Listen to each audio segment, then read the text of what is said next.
नमस्कार साथियों, स्वागत है आप सभी का एक बार फिर से हमारे YouTube चैनल KNC कुसुमनेट क्लासेस में। साथियों, आज के लेक्चर में हम लोग बात करने वाले हैं ऋग्वैदिक काल के राजनीतिक स्थिति के बारे में, यानी पॉलिटिकल सिचुएशन ऑफ ऋग्वैदिक पीरियड। उस समय की राजनीतिक व्यवस्था क्या थी और किस तरीके से संचालित हो रही थी, उन तमाम चीज़ों के बारे में हम लोग एक एक करके बात करेंगे। तो आइए हम लोग वीडियो की शुरुआत करते हैं। और वीडियो की शुरुआत करने से पहले आप कलम और कॉपी उठा लें हमेशा की तरह, और आप हमारे साथ चीज़ों को लिखते चलेंगे और लिखने से ज़्यादा आप समझने की कोशिश करेंगे।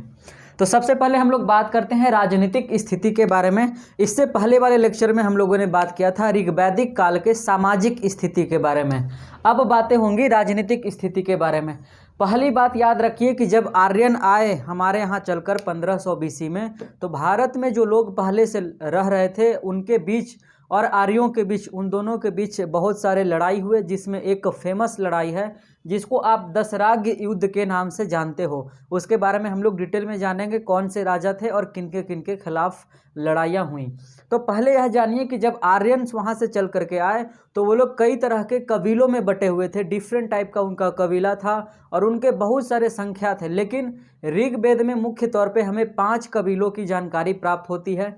ठीक है, कितने कबीलों की? 5 कबीलों की जानकारी प्राप्त होती है। और 5 कबीले जो अनार्य कबीले थे, अनार्य कबीले वो कबीले थे जो भारत में पहले से रह रहे थे, और आर्य कबीले वो हैं जो बाहर से चल करके आ रहे हैं।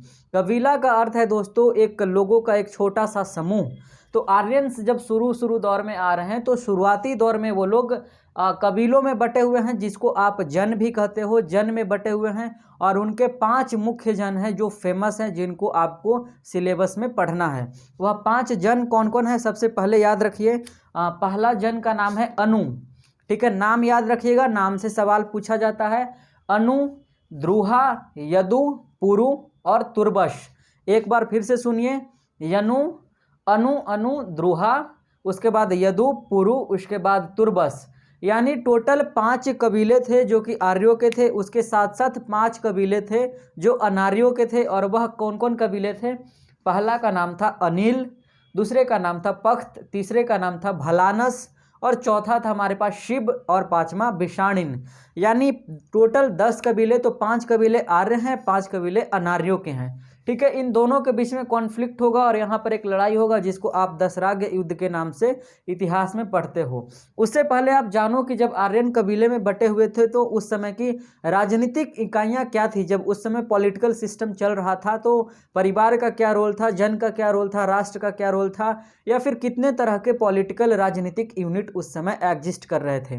तो सबसे पहली बात याद रखो, उस समय जितनी भी राजनीतिक इकाइयाँ थी उसमें सबसे छोटी इकाई थी जिसको आप स्मॉल यूनिट कहते हो। जैसे आज के डेट में हमारे यहाँ पॉलिटिक्स में देखा जाए, पॉलिटिकल यूनिट्स में आप पढ़ोगे तो सबसे नीचे का यूनिट्स है जहाँ पे मुखिया बनाया जाता है। मुखिया, सरपंच, जिला पार्षद, इस तरीके से आगे बढ़ते हैं हम लोग। MLC बनते हैं, MLA बनते हैं, उसके बाद हम लोग मेंबर ऑफ पार्लियामेंट बनते हैं। तो उसी तरीके से उस दौर में पॉलिटिकल यूनिट कौन कौन है? पहला यूनिट है जिसका नाम है परिवार, जो कि सबसे स्मॉल यूनिट है। उसके बाद दूसरा यूनिट है जिसका नाम है ग्राम, ठीक है, जिसका अर्थ गांव होता है। उसके बाद तीसरा यूनिट है जिसका नाम है विश। ठीक है, विश एक प्रकार का यूनिट था, लोगों का समूह था, कई गांवों को मिलाकर बनाया जाता था। उसके बाद एक लास्ट का जो यूनिट है जिसको आप D, चौथा नंबर यूनिट बोलते हो, जन। ठीक है, जन जो कबीलों में बटे हुए थे, जो आर्यंस के बारे में 5 जनों के बारे में हमने बात की। और लास्ट में ऋग्वेद में एक जगह पे, कई जगहों पे इसका जिक्र मिलता है, राज्य के लिए राष्ट्र शब्द का जिक्र मिलता है। लेकिन ध्यान रखिएगा, राष्ट्र शब्द का जिक्र तो मिलता है लेकिन संप्रभु राष्ट्र नहीं। संप्रभु राष्ट्र का अर्थ क्या होता है दोस्तों? एक वैसा राष्ट्र जो अपने आंतरिक सुरक्षा और बाह्य सुरक्षा, यानी इंटरनल सिक्योरिटी और एक्सटर्नल सिक्योरिटी दोनों करने में सक्षम हो। जैसे भारत अभी एक संप्रभु, आप पढ़े होंगे कि जब आप कॉन्स्टिट्यूशन पढ़े होंगे तो उसमें आप पढ़े होंगे कि भारत एक संप्रभुत्व संपन्न राष्ट्र है। यानी कि भारत अपने इंटरनल सिक्योरिटी और एक्सटर्नल सिक्योरिटी दोनों करने में खुद सक्षम है, कैपेबल है। उसी तरीके से यहाँ पर जो राष्ट्र का प्रयोग किया जा रहा है वह संप्रभु के लिए नहीं किया जा रहा है। कोई भी राज्य अपने आंतरिक और बाह्य सुरक्षा करने में खुद से कैपेबल नहीं है। ठीक है, तो यह ध्यान रखना। इसलिए मुख्य तौर पे हमें कबीला तक ही फोकस रखना है। लेकिन सवाल आपसे यह पूछा जाए तो इसीलिए इसको भी आप ध्यान रखिएगा, नोट्स में शामिल कर लीजिएगा। अब देखिए, परिवार जो सबसे छोटा यूनिट होता था, तो परिवार का जो हेड होता था, परिवार का मुखिया, वह पिता होता था। आपको मैंने बताया था सामाजिक जब व्यवस्था पढ़ा रहे थे ऋग्वैदिक काल के बारे में पिछले लेक्चर में, तो हम लोगों ने बात किया था कि ऋग्वैदिक काल का समाज पितृसत्तात्मक था, यानी कि समाज में परिवार जो होता था, परिवार का मुखिया कौन होता था, पिता होता था। और पिता के मर जाने के बाद या फिर पिता के अब्सेंस में मुखिया का काम घर का बड़ा बेटा, घर का बड़ा भाई करता था। उसी तरीके से परिवार एक छोटी सी राजनीतिक इकाई है, ऋग्वैदिक काल में सबसे छोटी सी इकाई है, और इसका जो हेड होता था वह पिता होता था या बड़ा भाई होता था। और पिता और बड़ा भाई के लिए यहाँ पर शब्द इस्तेमाल किया गया है जिसको आप कुलप कहते हो। तो आपसे पूछा जाता है कि ऋग्वैदिक काल में सबसे छोटी राजनीतिक इकाई का क्या नाम था, तो परिवार नाम था। और परिवार के मुखिया को क्या कहते थे, तो कुलप कहते थे। और परिवार का मुखिया कौन होता था, तो पिता या बड़ा भाई होता था। ठीक है। उसके बाद दूसरी यूनिट जो थी वह थी ग्राम। ठीक है। ग्राम दोस्तों, ग्राम का अर्थ है गांव। अभी भी आप देखोगे कि गांव में कई परिवारों को मिलकर एक गांव का निर्माण होता है। ठीक है। तो उसी तरीके से यहाँ पर भी है, ग्राम एक दूसरी राजनीतिक इकाई है और इसका जो हेड होता था उसको ग्रामणी बोला जाता था। ग्रामणी बोला जाता था, अर्थात गांव के हेड को ग्रामणी कहते थे। और यह प्रशासनिक अधिकारी होता था। ध्यान रखिएगा, यह प्रशासनिक अधिकारी होने के साथ साथ सैन्य अधिकारी भी था। कौन था? सैन्य अधिकारी भी, यानी गांव की सुरक्षा करना भी इसी के जिम्मे में था। और गांव की सुरक्षा के लिए बड़े बड़े टीले बनाए जाते थे, जिसके लिए दुर्ग शब्द का इस्तेमाल किया गया है। गांव की सुरक्षा के लिए चारों तरफ ऊंचे ऊंचे टीले बनाए जाते थे ताकि कोई बाह्य आक्रमण हो सके तो उस टीले पे जो व्यक्ति उस समय तैनात रहता था वह उन चीज़ों को देख सके और आक्रमण करके उनके हरा सके, उन्हें भगा सके। इसीलिए ध्यान रखिए कि ग्राम का हेड है जो ग्रामणी है, यह प्रशासनिक हेड भी है, यानी कि एडमिनिस्ट्रेटिव चीफ भी है, उसके साथ साथ मिलिट्री चीफ भी है, यानी इसका काम प्रशासन को भी संभालना है और यदि कोई अटैक करता है तो उसके साथ लड़ाई करना भी इसका कार्य था। उसके बाद देखिएगा कि प्रत्येक गांव, जैसे आज आप 2020 में सरकार बात कर रही है आत्मनिर्भर होने की, ऋग्वैदिक काल में जो गांव होते थे वो पूरी तरीके से आत्मनिर्भर होते थे, किसी भी दूसरे गांव पे डिपेंडेंट नहीं होते थे। इससे सवाल आपसे कई बार पूछे गए हैं, इसलिए याद रखिएगा कौन ऐसा पीरियड है भारतीय इतिहास में जिस समय गांव पूरी तरीके से आत्मनिर्भर होते थे, तो वह ऋग्वैदिक पीरियड है दोस्तों। उसके बाद तीसरा राजनीतिक यूनिट हमारा है विश। ठीक है, विश। विश का जो हेड होता था उसे विशपति बोला जाता था और विशपति कई गांवों का हेड होता था। क्यों? क्योंकि विश का निर्माण कई गांवों को मिलाकर किया जाता था। जैसे कई परिवार को मिलाकर एक ग्राम का निर्माण किया गया, उसी तरीके से कई ग्राम को मिलाकर एक विश का निर्माण किया जाएगा। तो विश का हेड कौन होगा? विशपति, यानी कि कई गांवों का मुखिया होगा। उसके बाद विश से अगली यूनिट जो थी उसका नाम था जन। ठीक है, जन एक कबीला का नाम था, कबीलों में ये लोग बटे होते थे, छोटे छोटे बड़े बड़े कबीले हुआ करते थे उस समय। तो जन का जो हेड होता था उसे अधिपति कहा जाता था। इससे सवाल पूछा गया है कि जन के हेड को क्या कहते थे, तो अधिपति कहते थे और उसे कहीं कहीं पे राजा भी कहा गया है। ठीक है, और जन का निर्माण कैसे होता था दोस्तों? कई सारे विश को मिलाकर एक जन का, एक कबीले का निर्माण होता था। उसके बाद कई सारे कबीलों को मिलाकर एक राज्य का निर्माण होता था और उसी राज्य के लिए ऋग्वेद में राष्ट्र शब्द का इस्तेमाल किया गया है। तो यह टोटल राजनीतिक इकाइयां थी। मेरे ख्याल से यह सारी चीज़ें आपको समझ में आ गई होंगी। नहीं आई है तो वीडियो को पॉज कीजिए और फिर वापस जाइए और इसको एक बार समझ लीजिए, कॉन्सेप्ट बनाइए दिमाग में, रट्टा बिल्कुल मत मारिएगा, नहीं तो एग्जाम में जाकर आप भुला जाइएगा। इसलिए मैं बार बार बोलता हूं कि आप कॉन्सेप्ट बना करके पढ़ाई कीजिए, सब्जेक्टिव फॉर्म में नोट्स बना करके पढ़ाई कीजिए। तो यह टोटल पॉलिटिकल यूनिट्स थे। अब हम लोग बात करते हैं दशराग्य युद्ध के बारे में। मैंने आपको बताया कि जब आर्यंस चल करके आए, कब? 1500 BC में। ठीक है, तो भारत में पहले से जो लोग रह रहे थे, जो कबीला पहले से रह रहा था, उनके बीच में और आर्यों के बीच में लड़ाई हुआ। ठीक है, जब उन दोनों के बीच में लड़ाई हुआ तो अनार्य जो थे, यानी कि भारत के जो मूल निवासी थे, वह पराजित हो गए और आर्य जो लोग थे वह जीतते चले गए। ठीक है, उसी में आर्यों का नेतृत्व कर रहा था, उसका नाम था राजा सुदास। ठीक है, क्या नाम था? राजा सुदास। राजा सुदास भारत के कई लोगों के मतलब अनार्यों के मूल निवासियों के राजाओं के साथ लड़ाई करता है। तो राजा सुदास की लड़ाई 10 राजाओं के साथ एक साथ होती है, इसीलिए इसका नाम रखा गया है 10 राज्य युद्ध, मतलब कि 10 राजाओं के साथ किया गया युद्ध। ठीक है, तो एक तरफ राजा सुदास है, दूसरे राजा सुदास ध्यान रखिएगा भरत जन के मुखिया हैं। ठीक है, किस जन का? भरत जन का। मैंने क्या बताया कि जन एक पॉलिटिकल यूनिट है, उसी तरीके से भरत एक जन है, भरत एक कबीला है जिसके हेड हैं राजा सुदास। इनके बीच में और 10 जो अनार्य राजा हैं, जो अनार्य कबीले हैं, उनके मुखिया के बीच में लड़ाई होता है, जिसमें राजा सुदास की जीत हो जाती है। ध्यान रखिएगा, सवाल यहाँ से पूछा जाता है कि राजा सुदास का पुरोहित कौन था? तो वह वशिष्ठ थे, जिनको आप ऋषि वशिष्ठ के नाम से जानते हो। उसके बाद और ध्यान रखिए, जीत तो सुदास की हो गई। उसके बाद जीत जाने के बाद राजा सुदास चूंकि भरत कबीले के थे, इसीलिए उनके कबीले के नाम पर इस देश का नाम भारत रखा गया, भारतवर्ष रखा गया। तो यह कॉन्सेप्ट यहाँ से चीज़ों को ध्यान में रखिएगा। सब्जेक्टिव फॉर्म में नोट्स बनाओगे तो आप लिख लीजिएगा उसको डिटेल में एक्सप्लेन करके। ठीक है, अब आगे आते हैं हम लोग दूसरे पॉइंट पे। पहला पॉइंट हम लोगों ने बात किया, दूसरा पॉइंट पे आते हैं। दूसरा पॉइंट हमारा है कि ऋग्वैदिक काल में राजतंत्र का प्रचलन था।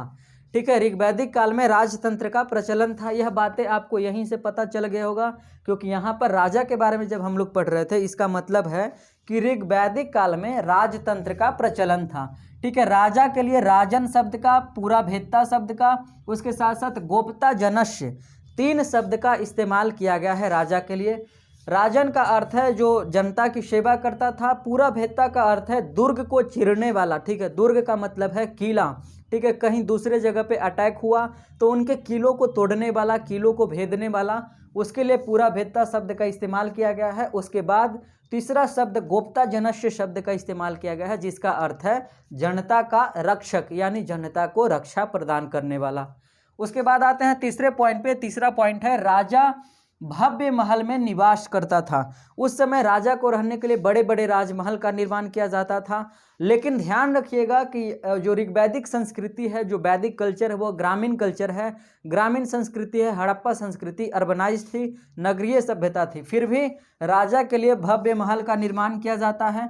ठीक है, भव्य महल, इसको आप राजमहल भी लिख सकते हैं। उसे राजमहल कहा जाता था जहां राजा निवास करता था। उसके बाद अगले पॉइंट पे आते हैं। प्रारंभ में राजा का चुनाव होता था और बाद में आगे चल करके यह पद अनुवांशिक हो गया। जैसे ऋग्वैदिक काल की जब शुरुआत हो रही है, वहां पे राजनीतिक व्यवस्था जब आरंभ हो रही है, तो उस समय राजा का चुनाव लोगों के द्वारा मिलकर किया जाता था। लेकिन जब राजा एक बार बन गया तो धीरे धीरे ऋग्वैदिक काल के लास्ट फेज में जब हम लोग आते हैं तो राजा का पद पूरे तरीके से आनुवांशिक हो जाता है। आनुवांशिक का अर्थ है दोस्तों कि राजा का बेटा फिर राजा बनेगा। ठीक है, लेकिन चुनाव में क्या होता था कि राजा यदि मर गया तो उसके बाद वहाँ के लोगों पर निर्भर करता था कि वो लोग किसको अपना राजा बनाए। तो आनुवांशिक और जो एक चुनाव की प्रक्रिया है, उन दोनों के बीच बेसिक अंतर यही है। तो ध्यान रखिए, आरंभ में राजा का चुनाव हो रहा है, लेकिन लास्ट में जाकर आनुवांशिक हो जा रहा है। अंग्रेजी में आप पढ़ते हो तो इसको हेरेडिटरी बोला जाता है।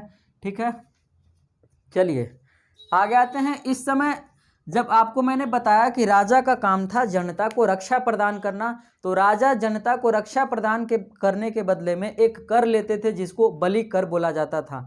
ध्यान रखिएगा, जो जिस राजा जहाँ का जिस कबीले का राजा होता था, उस कबीले के लोगों से वह जबरदस्ती टैक्स नहीं लेता था। ठीक है, जबरदस्ती टैक्स नहीं लेता था, बल्कि वहाँ के लोगों पे डिपेंड करता था कि वह अपने स्वेच्छा से कर क्या दे सकते हैं, और कर के रूप में बेसिकली अनाज दिया जाता था। ध्यान रखिएगा, लेकिन राजा बलि कर जबरदस्ती भी लेता था, लेकिन किनसे? जो प्रदेशों को वो जीतता था, जिन कबीलों को वो जीतता था, सैन्य अभियान करके उन कबीलों के लोगों से वह जबरदस्ती टैक्स वसूलता था, जिसको आप बलि कहते हो। तो बलि एक जगह पे स्वेच्छा से भी लिया जा रहा है और एक जगह पे जबरदस्ती भी लिया जा रहा है। दोनों पॉइंट को याद रखिएगा।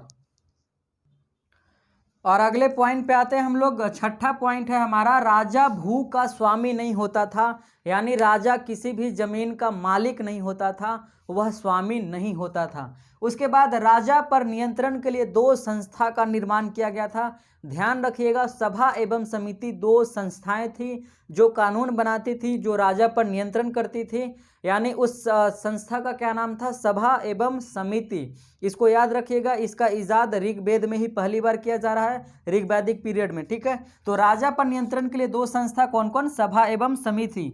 सभा एक ऐसी संस्था थी जिसमें केवल कुलीन वर्ग, यानी उस समय के उस दौर के समाज के जो कुलीन वर्ग थे, जो इलिट क्लास था, जो पुरोहित वर्ग था, जो पैसे वाला वर्ग था, जो अमीर वर्ग था, वही सभा में केवल पार्टिसिपेट कर सकता था। उसके अलावा जो वृद्ध व्यक्ति थे वह पार्टिसिपेट कर सकते थे, इसमें भाग ले सकते थे। इसमें किसी भी तरीके की कोई कार्यवाही होती थी तो वो अपने अंजाम दे सकते थे इसमें, किसमें, सभा में। ठीक है, लेकिन इसमें सामान्य जो व्यक्ति था, जो कृषक व्यक्ति था, जो दास व्यक्ति था, जो सर्वसाधारण वर्ग था, वह सभा में भाग नहीं ले सकता था। उसको सभा में भाग लेने का कोई भी अधिकार नहीं था। कॉन्सेप्ट बिल्कुल क्लियर रखिएगा, बीच का बात मत कीजिएगा, या तो इधर रहिए। कॉन्सेप्ट पूरी तरीके से एकदम स्पष्ट होनी चाहिए। आप नेट की तैयारी कर रहे हो, थोड़ा सा भी यदि आप कॉन्सेप्ट गड़बड़ करते हो तो फिर आपको एग्जामिनेशन में बहुत समस्याएं होंगी लिखने में, तो ध्यान रखिए। और दूसरी समिति, दूसरा जो संस्था था उसका नाम था समिति। ठीक है, तो समिति जो संस्था थी वह सर्वसाधारण लोगों के द्वारा इसका निर्माण किया गया था। और समिति में मुख्य तौर पे जो कॉमन पीपल थे, जो सामान्य लोग थे उस दौर के, जो कृषक वर्ग था, जो दास वर्ग था, जो गुलामों का समूह था, वह सभी लोग इसमें भाग लेता था। तो दो संस्था है, एक सभा एक समिति।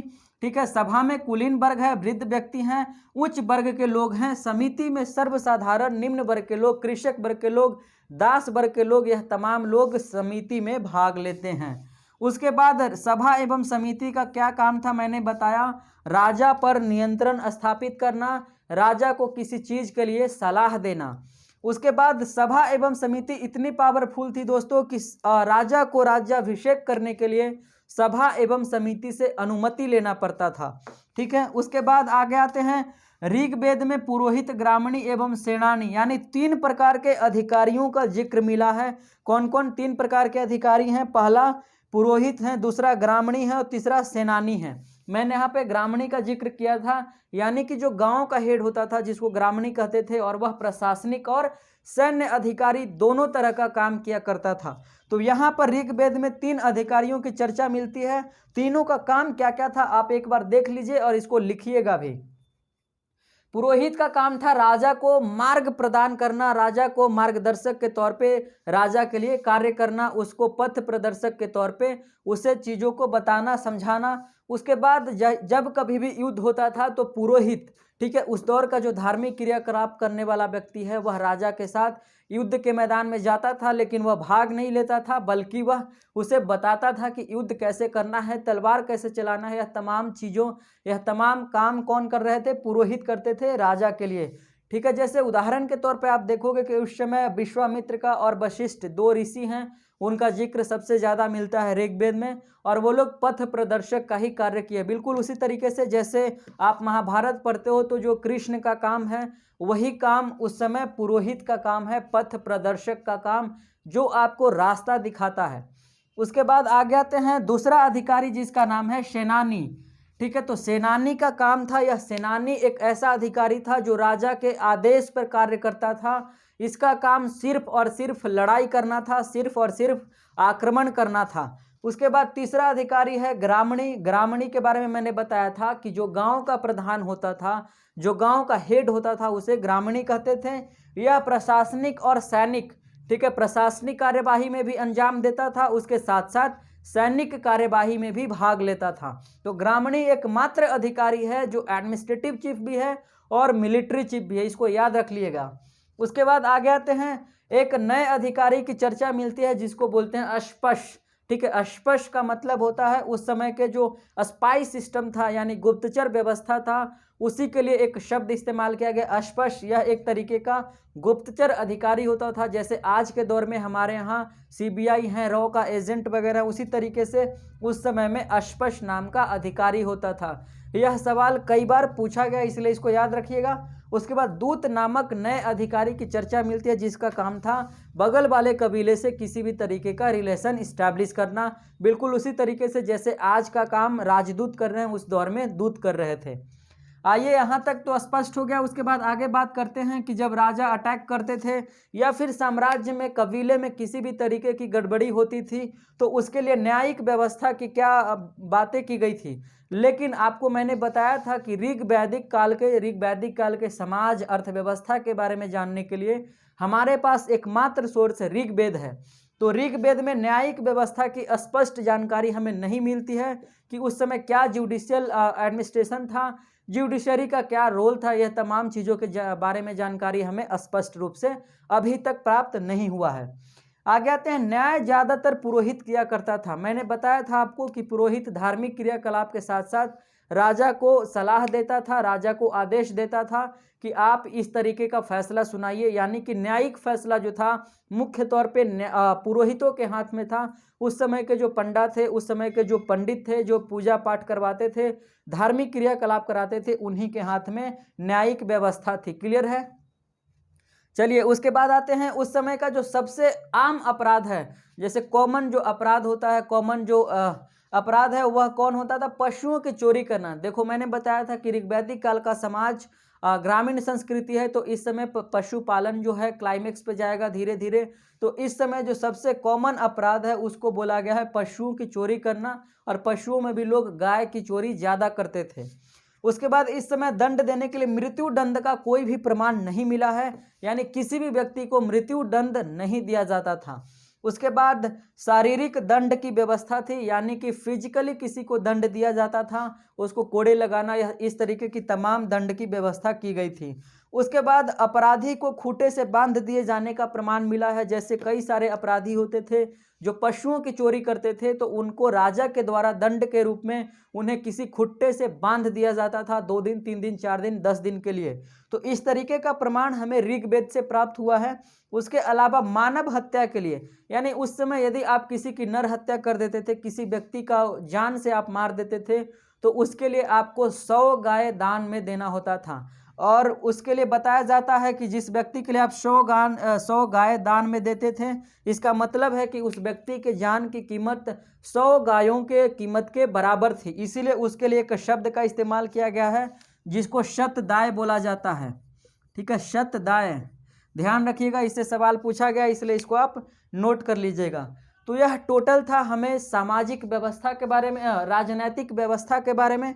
मेरे ख्याल से आपको ऋग्वैदिक कालीन राजनीतिक व्यवस्था पूरे तरीके से समझ में आ गई होंगी।